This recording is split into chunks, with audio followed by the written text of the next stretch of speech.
Kulang dito.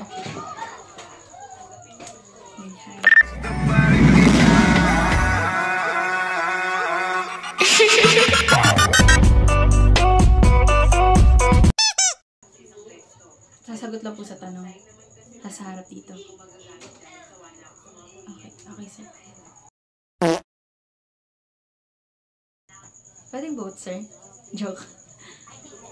Actually, I love both, sir. But dahil dyan sa isa lang pipiliin, at saka I know natulog pa ako pag sunrise, I prefer sunset. Why? Para sa akin, it symbolizes an end for what I have done within the day. Success ka eh! Bigla kang sumakses eh! Dito, step by the step pala. Watching sunset made me recall everything that happens na nakatulong sa akin to continue for tomorrow. Wherein I remember all the memories I had with my friends, family, school, and everything. At saka, parang kung sa essay, may conclusion. Sa akin may sunset. Sunset is where I wrap everything all up and adding it to my memory lane. Ay, basic lang to, sir. Mountain. Di naman po kasi ako marunong lumangoy eh. Baka pag sa ocean, nasa gildi lang ako. Kidding aside. Mountain, sir. I super duper mega ultra love mountain. Especially the feeling kapag nasa itaas ka nito. Wow ka eh. Parang nag-imagine ka, nakikita mo sa imagine mo, wow, ang taas ko na. Ganon.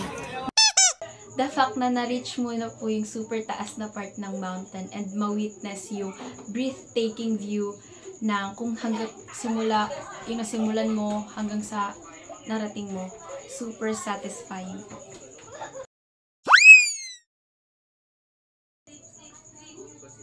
Ay hala, both.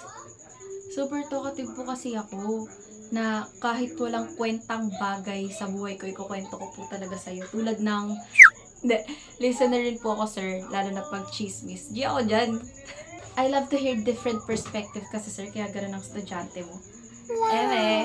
Seryoso na. Listener din, sir, kasi gaya na rin po ng sinabi ninyo last time, maraming tao yung may kailangan ng listener. Kaya napagdesisyonan natin. Magbakla na lang! I want to build a safe space for others within me.